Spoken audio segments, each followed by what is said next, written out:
I shaved my head to stand with my son, Noah, fighting leukemia, only for my boyfriend, Ethan, to text me, "Don't show up to my brother's fundraiser looking like a bald freak."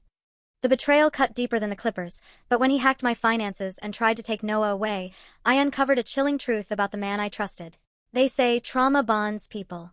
And I used to think Ethan and I were proof of that. I met him 2 months after my son, Noah, was diagnosed with leukemia. I wasn't looking for anyone, not while juggling hospital visits, work, and the constant fear of losing my boy. But Ethan slid in like calm during chaos. Kind smile, steady hands, the kind of voice that made you believe everything would be okay, even when it wasn't. He brought burgers to Noah's 7th birthday party and grilled them himself while wearing a ridiculous paper crown Noah insisted he keep on. He read Where the Wild Things Are like he was auditioning for Broadway. He offered to drive us to chemo when I was too exhausted to keep my eyes open. And every time I fell apart in the bathroom, thinking Noah would lose his hair, his spirit, his life, Ethan would find me, hold me, say, "You don't have to do this alone anymore." And I believed him. Our life wasn't glamorous, but it was ours. Small but warm.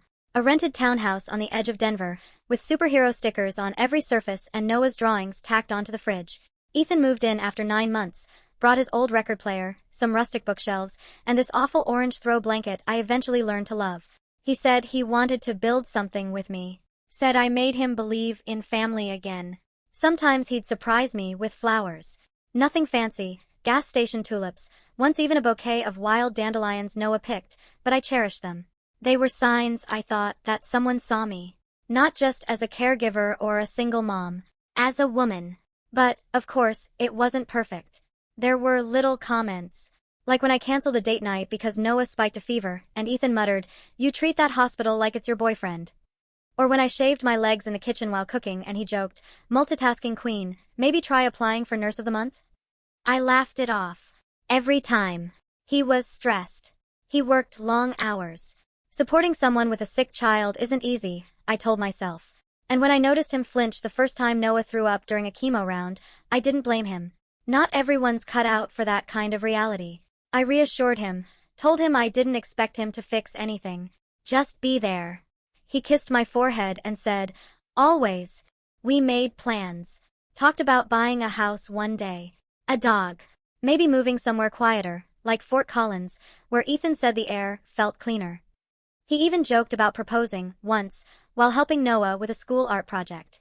He said, "Maybe I should lock this all in before you realize I'm the lucky one." I smiled. But I noticed he didn't look at me when he said it. And yet, I clung to the version of him I first met, the man who made waffles for Noah at 2 a.m. after a fever broke. The man who held my hand during spinal taps. The man who told me I was the strongest woman he knew. I wanted to believe that was still real. Even when his patience started to fade. Even when his eyes drifted elsewhere in public. Even when he got irritated with how much time I spent with other cancer moms in group chats. He called them misery clubs. I told him they helped me feel seen. That we shared advice, emotional support, tips on side effects and insurance nightmares. He rolled his eyes. "You used to be fun." And that night, when I cried in bed after Noah had a panic attack and refused to eat for 2 days, Ethan turned away and said, "I can't be your emotional punching bag." I wasn't punching anyone. I was drowning. But I apologized anyway. Because when someone has been there for your child, even halfway, you make excuses. You cling to the good. You lower the bar. And then you lower it again. I didn't realize how much of myself I was silencing just to keep the illusion intact. Until the day I sat in that salon chair. And my phone buzzed. The salon smelled like citrus spray and fresh dye, the kind of place where women come to feel reborn. Lauren, the stylist I'd trusted since before Noah's diagnosis, was sectioning off pieces of my hair, her fingers gentle but steady. I stared into the mirror. My face looked tired, paler than I remembered, but not broken. "Not today." "I'm ready," I said quietly. Lauren nodded. "You sure?" I smiled. Noah's gonna be bald again by next week. I want him to see he's not alone. The razor buzzed to life. She started at the nape, clearing a small patch. I felt lighter already. Other women in the salon glanced over but didn't stare. One gave me a warm nod. Another offered a soft, "That's brave, mama." Then my phone vibrated on the counter. Ethan. I told him what I was doing today. He hadn't replied. I wiped my hands on the cape and unlocked the screen. Ethan, my brother's fundraiser is next week. Don't show up looking like a bald freak. Get a wig or we're through. I froze. My lungs stopped moving. My skin flushed hot, then cold, then numb. Lauren must have seen my face drain because she stopped mid-swipe and asked, "Everything okay?" I handed her the phone. She read it. Her lips parted slightly, and for a beat, she said nothing. Then she turned and addressed the whole salon. "Ladies," she said, voice clear and clipped, "we need a plan." The room went still. Scissors lowered. Blow dryers paused. A curling iron beeped as it was unplugged mid-curl. Every eye turned toward me, but not with judgment. With fury. Solidarity. One woman near the back, maybe mid-50s, blonde bob, leather jacket, muttered, "That son of a bitch." Another, "Leave him bald and speechless." I sat there, heart pounding, blinking back tears. Embarrassed. Angry. Mostly confused. I kept telling myself, he didn't mean it. It's just stress. He's overwhelmed. The fundraiser matters to him.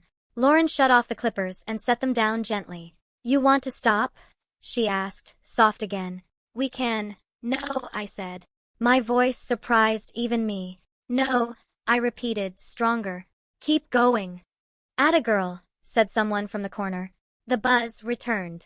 Hair fell like feathers into my lap, soft and unthreatening, unlike the words Ethan had typed.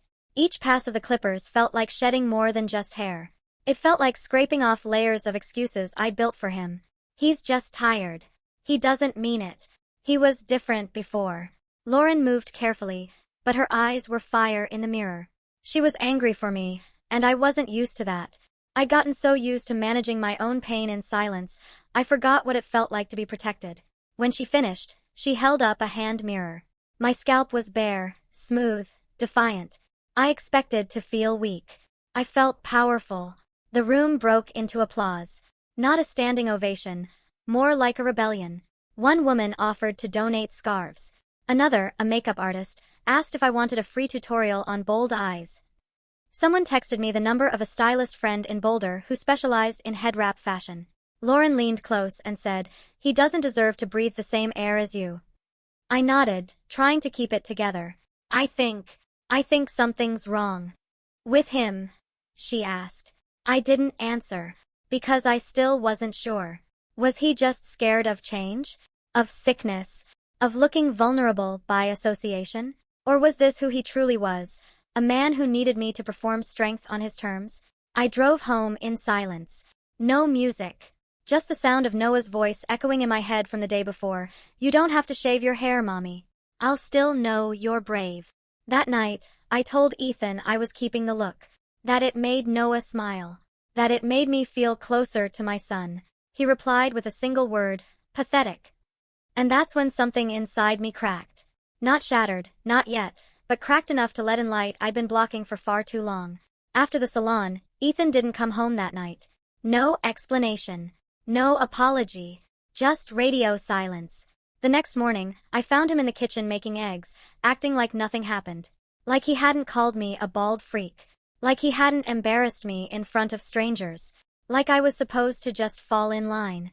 I asked, "Do you even remember what you texted me?" He didn't look up from the pan. "You embarrassed me. That's what I remember."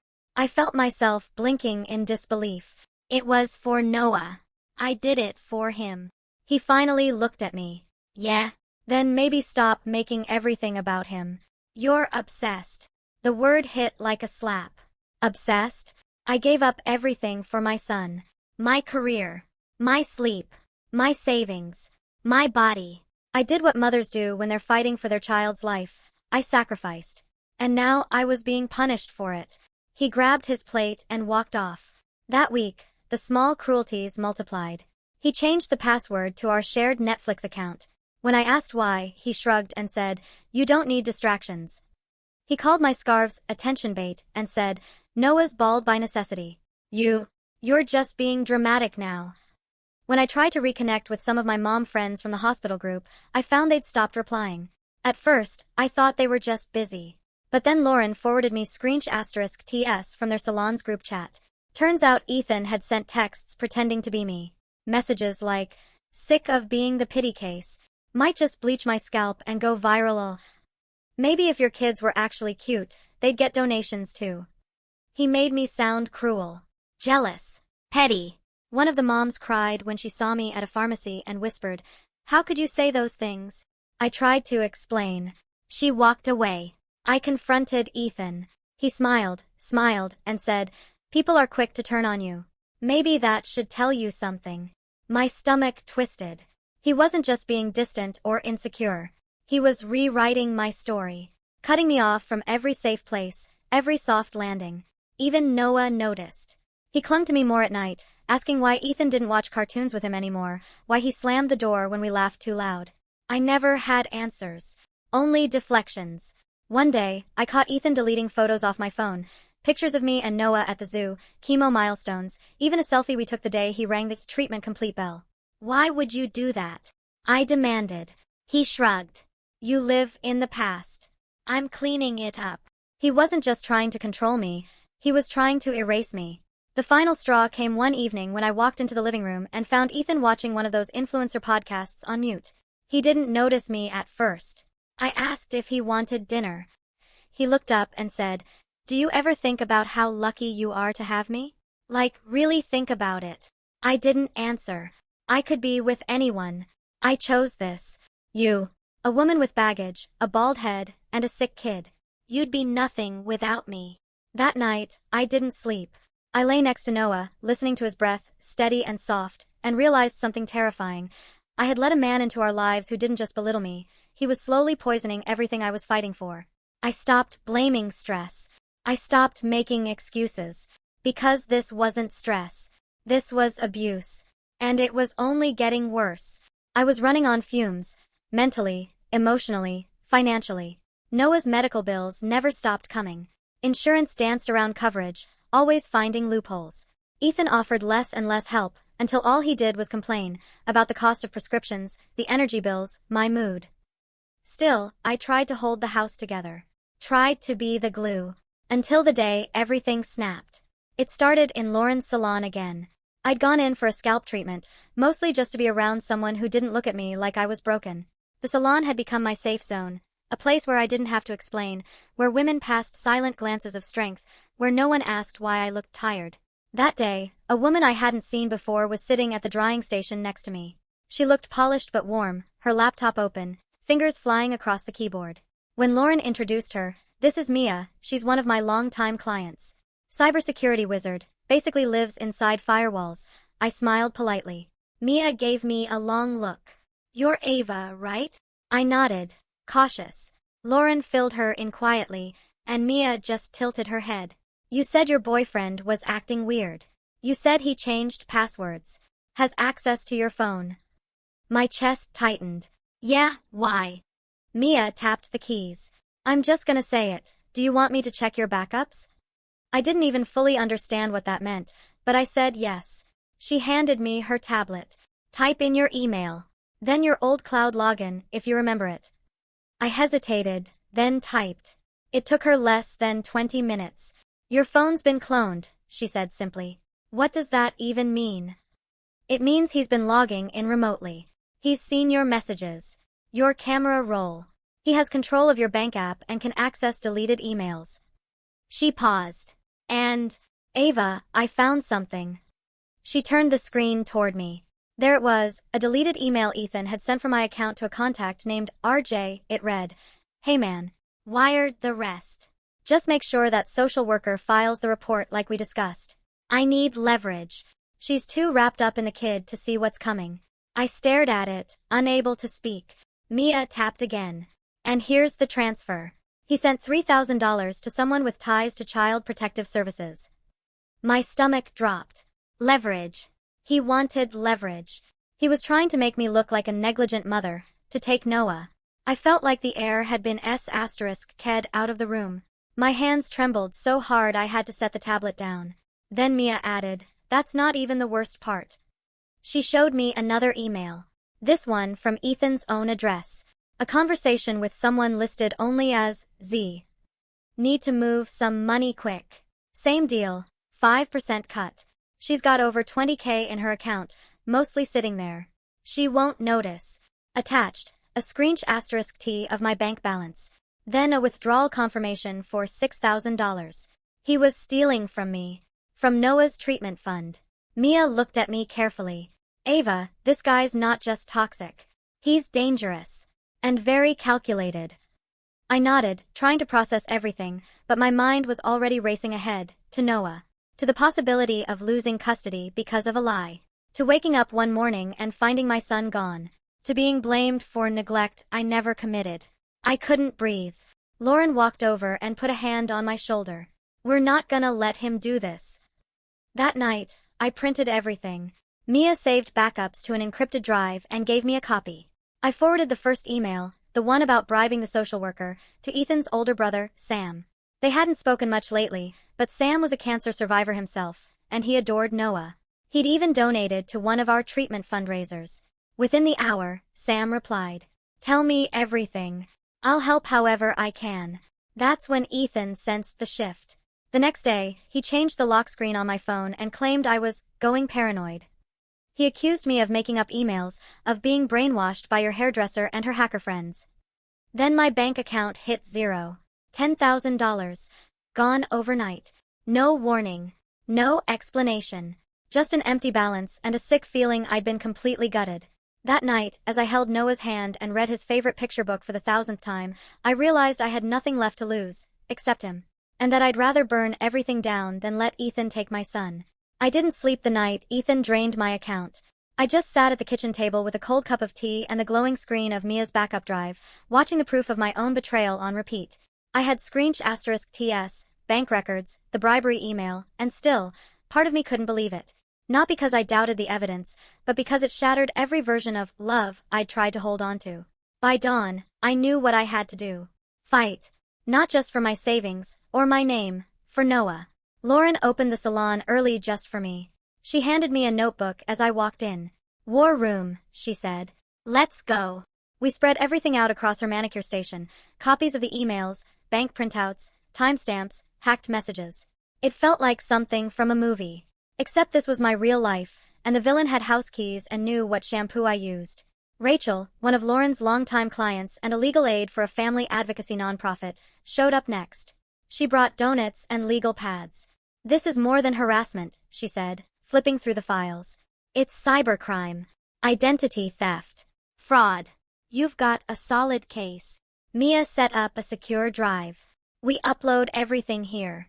Passwords changed hourly. Ethan can't touch it." They were efficient, fierce, focused.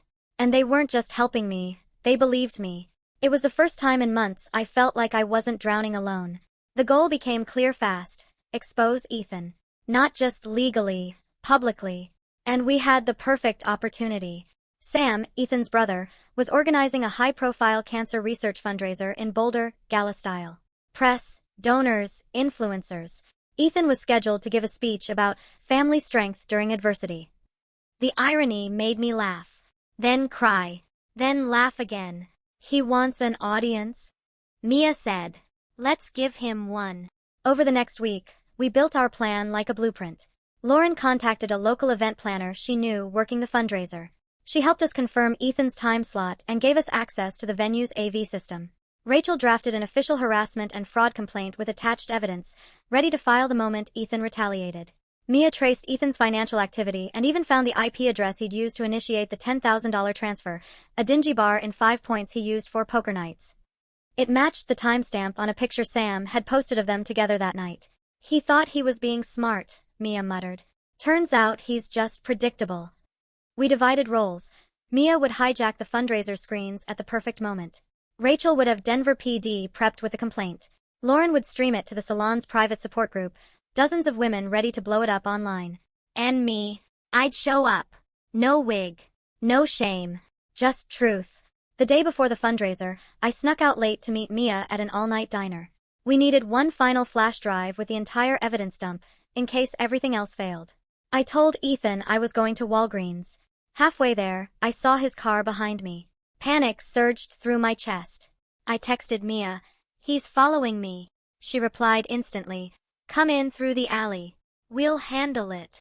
I parked 3 blocks away and ducked behind the diner. Mia met me at the back door, her eyes scanning the dark. Restrooms clean. Go. Now. I slipped inside, locked the stall, and sank onto the closed toilet seat, heart pounding. This wasn't just a secret mission. This was survival. I held the flash drive in my palm like it was sacred. Inside was everything. Every time Ethan had lied, manipulated, stolen. Every thread of the web he'd spun around me. For a second, I felt like crying. But I didn't. Instead, I whispered to myself, "This is for Noah." Then I walked out, calm and composed. Outside, Ethan's car was gone. Mia smirked. Guess he blinked first. The fundraiser was held in a ballroom at a sleek Boulder hotel. Glass walls, expensive chandeliers, a silent auction table with framed photos of cancer survivors. The irony nearly choked me. I arrived just before 7, wrapped in a sapphire blue gown Lauren had pulled from her stylist friend's closet. It shimmered, clinging like confidence. I wore no wig, no scarf, just my bare, bald head held high. People stared, but not in the way Ethan feared. Some offered warm smiles. One woman touched my shoulder gently and whispered, "Beautiful." The Salon crew watched from their phones. Lauren had the live stream running on a big screen.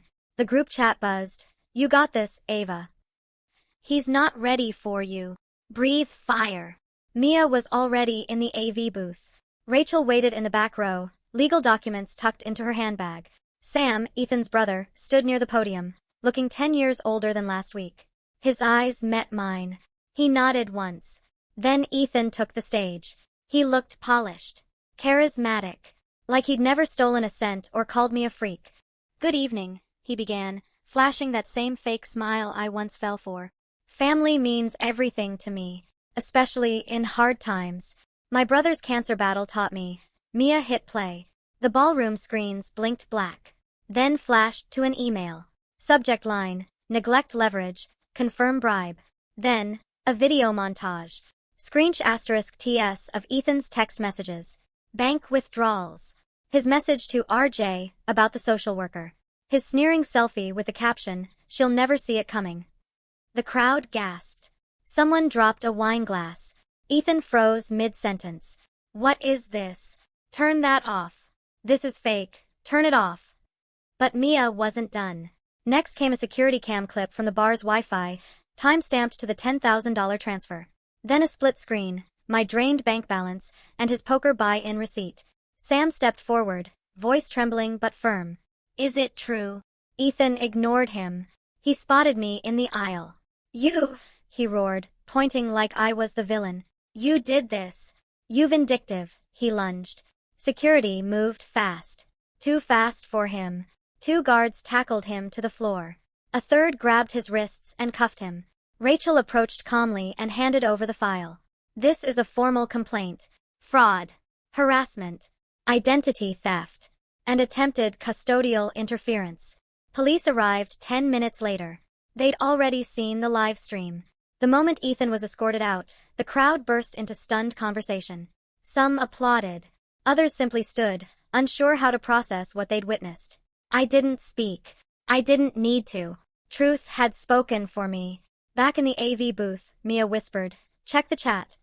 The Salon group had exploded. "Our girl did it. That smug POS is done. Streaming this to my cheating ex as we speak." I walked out of that hotel lighter than I'd felt in years. Outside, the wind swept over my bare scalp. I stood under the night sky, letting the cold sting remind me I was alive. I was free. The woman Ethan tried to break? She wasn't just standing. She was rising. Ethan was sentenced to 8 years. 4 counts: identity theft, cyber harassment, financial fraud, and attempted custodial interference. The social worker he bribed confessed during a plea deal, and the judge made it clear, "You manipulated a woman during the most vulnerable period of her life." This court considers that depraved. His face was blank during the verdict, but when they let him out in cuffs, he glanced at me. There was no anger, no sadness, just confusion, like he still couldn't believe I'd fought back. Like he expected me to break and stay broken. He was wrong. After the sentencing, I sat in my car in the courthouse parking lot and cried for 20 minutes straight. Not out of sadness, but because for the first time in years, I didn't feel like I was surviving someone else's chaos. I was breathing air that belonged to me. A month later, I moved with Noah into a small condo in Fort Collins. It wasn't fancy, but it was ours. 2 bedrooms, 1 bathroom, a balcony just big enough for a beanbag and a hanging plant. Noah helped me paint the walls bright blue and stuck his drawings up everywhere. Superheroes with bald heads and big smiles, moms with capes and lightning bolts, houses floating in the sky.